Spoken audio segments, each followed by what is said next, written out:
একটি গভীর বনের মধ্যে দুই বাচ্চাকে নিয়ে বাস করত।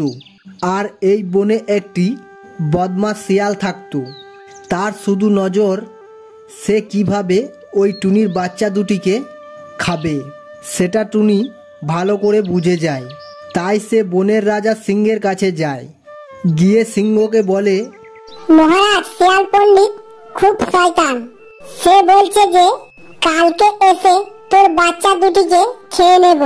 তাই আমি আপনাকে এটা জানাতে এলাম। আপনি এর একটা ব্যবস্থা করুন মশাই। সেটা শুনে মহারাজ সিংহ বলে, বেশ টুনি, তুই চিন্তা করিস না। শিয়াল পণ্ডিত এলে তুই আমাকে ডাক দিস, তারপর আমি ওর মজা দেখাচ্ছি, বুঝলি?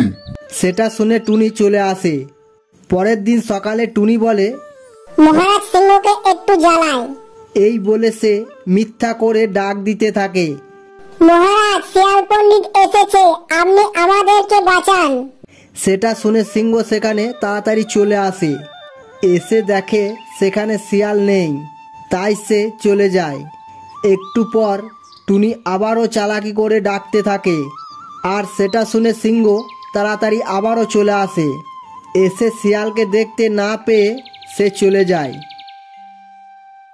তার সত্যি করে শিয়াল চলে আসে টুনির বাচ্চাদের খাবার জন্য।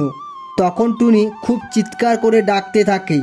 সেটা শুনে সিংহ বলে, টুনি চালাকি করে বারবার আমায় বোকা বানাচ্ছে, তাই আমি আর যাব না। এদিকে সিংহ সেখানে না আসার জন্য শিয়াল টুনির বাচ্চা দুটিকে খেয়ে নিয়ে চলে যায়। তখন টুনি বলে, আমার চালাকির জন্য আজ আমার বাচ্চা দুটিকে এভাবে মরতে হলো। তো বন্ধুরা, এই ভিডিওটি দ্বারা এটাই শিক্ষা পেলাম যে মিথ্যা কথা বলা ভালো নয়। মিথ্যা কথা বলার ফল এটাই হয়।